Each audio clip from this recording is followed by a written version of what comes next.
A Tesla Cybertruck was seen powering a gas station in Houston, battered by a line of severe thunderstorms and tornado.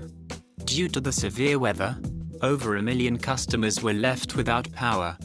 Power has been cut, but a cruising gas station was still operational as it was hooked up to a Tesla Cybertruck. How cool is that?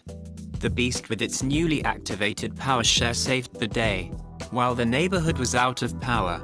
Some critics argued that there was no way the Cybertruck could properly support a whole store, while others claimed that the all-electric pickup truck would probably run out of battery in just a few minutes. Electric vehicle supporters, on the other hand, appreciated one of the Cybertruck's key functions in a real-world setting. The pickup truck's power share feature became particularly useful after high winds and a tornado took out power.